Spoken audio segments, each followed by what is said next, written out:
नमस्कार दोस्तों, मैं राजेश मुजफ्फरपुर सर्रा यूट्यूब चैनल में आप सभी का स्वागत है। अगर आप चैनल पे नए हैं तो चैनल को सब्सक्राइब जरूर करें और वीडियो को लाइक करें, शेयर करें, कमेंट करें। तो आज का टॉपिक है सुनीत मेहतर की प्रवज्ञा व बुद्ध पुत्र की तरह प्रकाशमान हुए। तो कहानी है, राजगृह में सुनीत नाम का एक सफाई कर्मचारी रहता था। वह सड़क पर झाड़ू लगाकर साफ सफाई का कार्य करता था। लोगों का मल मूत्र ढोकर भी सफाई करता था। इसी पेशे द्वारा अपनी जीविका चलाता था। दूसरे लोग उसे हीन, निम्न व अछूत जाति का समझते थे। एक दिन सुबह सुबह वह नगर की सड़क पर झाड़ू लगा रहा था। उसी दौरान भगवान बुद्ध अपने भिक्षु संघ के साथ भिक्षा लेने के लिए नगर में आए। सुनीत कचरा इकट्ठा करके ढेर लगा रहा था, जिसे टोकरी में भरकर गाड़ी में डालता जा रहा था। वह उस गाड़ी को खींचकर ले जाने वाला था। जब सुनीत ने चीवर धारण किए हुए भगवान बुद्ध और भिक्षुओं को आते देखा तो उसका मन खुशी से भर गया, लेकिन साथ में वह डर भी गया कि एक अछूत धम्म पुरुषों के रास्ते में सामने ही था। घबराहट में उसने सड़क पर छिपने की कोई जगह न दिखी तो उसने गाड़ी को दीवार से सटा दिया और स्वयं भी दीवार से सटकर हाथ जोड़े खड़ा हो गया। तथागत सुनीत की दशा देखकर पास आए और करुणा भरी वाणी में कहा, सुनीत, तुम्हारी जीविका का यह कैसा साधन है? तुम गरीब होने के साथ हीन भावना से भी ग्रस्त हो। क्या तुम भिक्षु बनकर संघ में शामिल होना चाहोगे?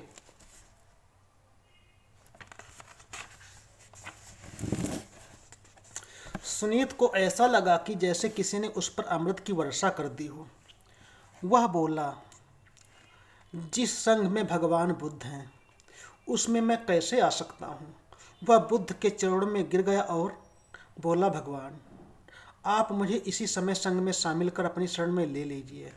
भगवान बुद्ध ने उसे कंधों से पकड़कर उठाया और गले लगाया और कहा, भिक्षु आ। इस एक वचन से सुनीत की प्रवज्ञा और उपसंपदा मिल गई। उसे चीवर और भिक्षा पात्र दिया तथा भिक्षु बनाकर संघ में शामिल कर लिया। भगवान बुद्ध उसे बिहार ले गए तथा धम्म और विनय की शिक्षा दी। शील, समाधि और प्रज्ञा के मार्ग पर चलते हुए मुक्ति का मार्ग बताया। भिक्षु सुनीत सद्धम्म की साधना करते हुए अहर्त अवस्था को प्राप्त हुए।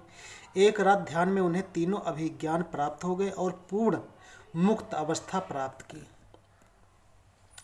एक बार जब पूछा गया कि भिक्षु सुनीत इतना महान कैसे हो गया, तो तथागत ने बताया, जिस तरह किसी कचरे के ढेर में सुंदर फूल उगा जाता है, किसी दलदल में कीचड़ में सुंदर रंग वाला सुगंधित कमल उग जाता है, उसी तरह अविद्या और अज्ञान के अंधकार से भरे संसार में सुनीत जैसे बुद्ध पुत्र भी प्रकाशित हो जाते हैं। मैत्री भाव के धनी सोपाक और सुप्पी अछूतों की धम्म शिक्षा। सोपाक श्रावस्ती के अछूत जाति के परिवार का बालक था। सोपाक की माता जब गर्भवती थी तो असहनीय पीड़ा के कारण बेहोश हो गई। उसके परिवार के लोगों ने समझा कि वह मर गई और जब उसे मृत समझकर शमशान ले गए और दाह संस्कार की तैयारी कर ली। चिता की अग्नि देने से पहले वहाँ एकाएक जोरदार बारिश होने लगी और तूफान के कारण सब उसे छोड़कर चले गए, लेकिन वह अभी भी जीवित थी। इसी दौरान माता को प्रसव पीड़ा हुई और सोपाक का जन्म हुआ, लेकिन कुछ ही देर बाद माता की मृत्यु हो गई। नवजात बच्चे रोने की आवाज़ सुनकर शमशान का पहरेदार चंडाल उसे उठाकर अपने घर ले गया और उसका पालन पोषण करने लगा। उस चंडाल का सुप्पी नाम का एक बेटा भी था। उस अछूत परिवार में सुप्पी और सोपाक साथ साथ पलने बढ़ने लगे। एक दिन भगवान बुद्ध उस शमशान के पास से जा रहे थे। भगवान को देखकर नन्हा सोपाक दौड़कर उनके नजदीक चला गया। उस समय उसकी उम्र 7 साल थी। उसने भगवान का वंदन करते हुए चरण छुए उसे भी संघ में शामिल करने की विनती की। भगवान बुद्ध ने सोपाक को कहा कि वह अपने पिता की आज्ञा प्राप्त कर संघ में शामिल हो सकता है। भगवान की वाणी को सुनकर सोपाक प्रसन्न हो गया और तुरंत अपने पिता को ही साथ ले आया। पिता ने भगवान बुद्ध की वंदना की और सोपाक को भिक्षु संघ में शामिल होने के लिए स्वीकृत प्रदान कर दी। उसकी अछूत जाति पर ध्यान न देते हुए बुद्ध ने उसे संघ में प्रवेश दे दिया तथा धम्म और विनय की शिक्षा दी। भिक्षु सोपाक समय पाकर अपनी साधना द्वारा अरहंत अवस्था को प्राप्त हुए। भिक्षु संघ में सोपाक अपनी मैत्री भावना के लिए प्रसिद्ध थे। सुप्पी और सोपाक एक ही परिवार में बचपन से ही साथ ही पले बढ़े हुए थे। सुप्पी के पिता ने ही सोपाक का भी पालन पोषण किया था। बाद में सुप्पी ने भी अपने साथ सोपाक से भगवान बुद्ध के धम्म की शिक्षा ग्रहण कर ली। उससे सोपाक से ही उसे प्रवर्जित करने की प्रार्थना भी की। जाति वर्ण व्यवस्था के अनुसार सोपाक सुप्पी से भी नीची जाति का था। सोपाक ने उसकी प्रार्थना स्वीकार कर ली और शमशान की रखवाली का परंपरागत पेशा करने वाला अछूत जाति का सुप्पी भी भिक्षु बनकर भगवान के संग में शामिल हो गया। सोपाक की तरह सुप्पी भी मंगल की मैत्री भाव प्रबल थी। इसके बाद आता सुमंगल किसान, धनी, कुम्हार और अन्य शूद्रों की प्रवज्ञा।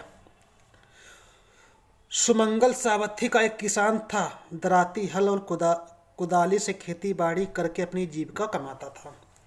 छन्न कपिलवस्तु का ही निवासी था और शुद्धोधन घर एक सेवक के रूप में अपनी सेवाएं देता था। वह सिद्धार्थ गौतम का भी प्रिय साथी था और गृह त्याग के समय छन्न अनोमा नदी तक सिद्धार्थ के साथ गया था और कंथक को लेकर वापस कपिलवस्तु आया था। धनी राजगृह का रहने वाला एक कुम्हार था। कप्पत राजगृह का रहने वाला कुम्हार था। कप्पत कूर श्रावथी में रहता था। बदन में चिथड़े, हाथ में खप्पर लिए भीख मांगते फिरना ही उसकी जीविका का एकमात्र साधन था। इसलिए उसका नाम कप्पतकुर चिथड़े व चावल पड़ गया था। बड़ा होने पर वह घास बेचकर गुजारा करने लगा। इन सभी ने भगवान बुद्ध से संघ में प्रवेश की अनुमति चाहिए। तथागत ने संघ में सभी के लिए प्रवेश के द्वार खोल रखे थे। इसलिए अछूत और शूद्रहीन जाति के लोगों को भी बिना भेदभाव किए संघ में प्रवेश दिया। इनमें सभी धम्म अध्ययन व अभ्यास से आहत हुए।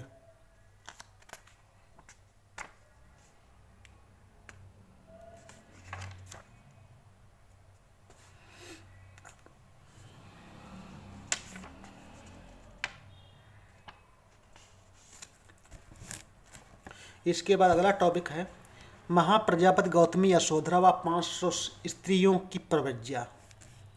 भगवान बुद्ध अपने पिता महाराज के संदेश पर गृह त्याग के 7 वर्ष बाद कपिलवस्तु पधारे थे। तीसरे दिन तथागत ने सौतेले भाई नंद और 7वें दिन पुत्र राहुल को दीक्षा दी। फिर 6 महीने वहां ठहरने के बाद राजगारा की ओर चले गए। राजा शुद्धोधन अधिक उम्र के बाद मृत्यु के करीब थे। तब भगवान दूसरी बार पिता महाराज से मिलने अंतिम दर्शन के लिए आए थे। राजा शुद्धोधन की मृत्यु के बाद बुद्ध के चचेरे भाई और भिक्षु अनिरुद्ध के भाई महानाम राज सिंहासन पर बैठे। इसके बाद भगवान 3 महीनों तक कपिलवस्तु में ही रहे। उस समय बुद्ध कपिलवस्तु के निग्रोध उद्यान में विहार करते थे। प्रजापति गौतमी की बड़ी बहन महामाया देवी का बहुत पहले ही देहांत हो चुका था। पति महाराज शुद्धोधन भी नहीं रहे। पुत्र नंद और पौत्र राहुल भी प्रवज्ञा लेकर भगवान के साथ चले गए। राज परिवार के कई राजकुमार पहले ही बुद्ध धर्म और संघ की शरण में जा चुके थे। धीरे धीरे राजमहल खाली और सूना होने लगा। प्रजापति गौतमी के मन में वैराग्य और धम्म संवेग जागा। उन्होंने भी तथागत द्वारा बताए धम्म के मार्ग पर चलते हुए भिक्षुणी बनकर संघ में शामिल होने का तय किया। जब तथागत दूसरी बार कपिलवस्तु आए तो एक दिन प्रजापति गौतमी ने निग्रोध उद्यान में भगवान के पास जाकर अभिवादन किया। भिक्षु संघ के लिए बहुत से चीवर उपहार दिए और अनुरोध किया, भंते मुझे भी भिक्षुनी के रूप में प्रवज्ञा दे दी जाए। यदि आप महिलाओं को प्रवज्ञा देने की अनुमति दे दे तो बहुतों को लाभ होगा। हमारे शाक्य वंश के बहुत से युवक भिक्षु बन गए और अब उनकी पत्नियां भी भिक्षुणियों के रूप में सद्धम्म का पालन करना चाहती हैं। मैं भिक्षुणी बनना चाहती हूँ। महाराज की मृत्यु के बाद मेरी सिर्फ यही इच्छा है कि आपके बताए सद्धम्म के मार्ग पर चलते हुए मुझे बहुत प्रसन्नता होगी। काफ़ी देर तक मौन रहने के बाद तथागत ने कहा, माता गौतमी, फिलहाल यह संभव नहीं है। बहुत सी महिलाएं प्रवज्ञा लेने को तैयार हैं, लेकिन संघ में महिलाओं को स्वीकार करने के हालात अभी अनुकूल नहीं है। मैं समझता हूँ कि इसका उपयुक्त समय नहीं आया है। भगवान बुद्ध का उत्तर सुनकर महाप्रजापति ने दूसरी और तीसरी बार भी बुद्ध से स्त्रियों के लिए प्रवज्जा के लिए अनुरोध किया, लेकिन बुद्ध ने तीनों बार अस्वीकार कर दिया। तब महाप्रजापति गौतमी दुखी मन से रोती हुई भगवान का अभिवादन कर वापस चली गई। भगवान कपिलवस्ते चारिका करते हुए कुछ दिनों बाद वैशाली पहुंच गए। माता गौतमी के साथ यशोधरा से प्रवज्जित होना चाहती थी। दरअसल महिलाओं की प्रवज्जा पर गौतम बुद्ध के सामने व्यवहारिक समस्या थी और वह थी कि भिक्षुनियों की सुरक्षा, क्योंकि भिक्षुनी अधिकतर नगर से बाहर वन में रहते थे, वृक्षों के नीचे खुले में सोते थे, फिर प्रतिदिन नगर या गांव में भिक्षाटन करने जाते थे। ऐसी दशा में भिक्षुनियों की सुरक्षा का सवाल अहम था। इसी व्यवहारिक समस्या के कारण भगवान ने उस समय महाप्रजापति गौतमी का अनुरोध स्वीकार नहीं किया, जबकि वह स्त्रियों को बराबरी के अधिकार देने के प्रबल पक्ष में थे। गौतम बुद्ध के मना करने के बावजूद महाप्रजापति गौतमी ने हार नहीं मानी। यशोधरा सहित शाक्य वंश की 500 स्त्रियों भी भिक्षुनी के जीवन में प्रवेश करना चाहती थी। सभी ने तय किया कि किसी न किसी तरह तथागत को राजी करेंगे। रानी गौतमी के नेतृत्व में यह फैसला लिया, सभी विवाहित और अविवाहित महिलाएं अच्छे वस्त्र और गहने त्याग दें, भिक्षुओं जैसा कांस्य चीवर धारण कर लें, नंगे पैर सैकड़ों कोस पैदल चलकर गांव-गांव भिक्षा मांगते हुए वैशाली जाएं। संघ में प्रवेश पाने का सिर्फ यही रास्ता है। महिलाएं भी यह साबित कर देंगी कि हम भी सादगी से रहने और धम्म का पालन करने में सक्षम हैं। यशोधरा माता गौतमी को देखकर मुस्कुरा दी। वह गौतमी की दृढ़ इच्छा शक्ति व नेतृत्व पर गौरवान्वित हो रही थी। सभी ने अपनी नई यात्रा का दिन भी तय कर लिया।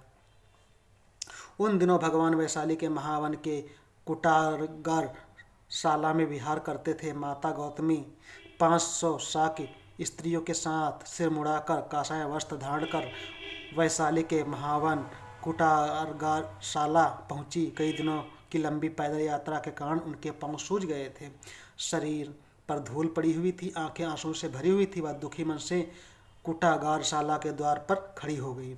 तब आयुष्मान आनंद ने उनको ऐसी हालत में देखकर उनका कारण पूछा तो उन्होंने भगवान से धम्म के विनय में स्त्रियों को प्रवज्जा की अनुमति न मिलने की बात बतलाई। आयुष्मान आनंद ने उसकी असत्यानंद दी। उन्होंने भगवान के पास जाकर माता गौतमी के आने का समाचार सुनाया। उन 500 स्त्रियों द्वारा धम्म विनय में प्रवज्जा की इच्छा के बारे में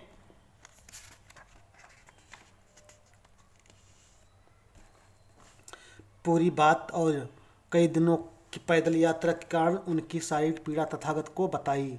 आनंद ने तथागत से अनुरोध किया कि भगवान महाप्रजापति गौतमी बाहर द्वार पर खड़ी हैं, उनके पांव सूजे हुए हैं, धूल से भरी हुई हैं, आंखों में आंसू भरे हुए हैं, वे सभी बहुत दुखी हैं। भगवान उन्हें धम्म विनय में प्रवर्जित होने की अनुमति देने की कृपा करें। भगवान महाप्रजापति गौतमी ने कुम्हार सिद्धार्थ की बहुत सेवा की है। माता पिता महामाया के देहांत के बाद उन्होंने सिद्धार्थ को अपना दूध पिलाया और पालन पोषण किया। यह कितना अच्छा होगा कि भगवान यदि स्त्रियों को भी तथागत के धम्म और विनय के अनुसार प्रवर्जित होने की अनुमति मिले और संघ में शामिल हो।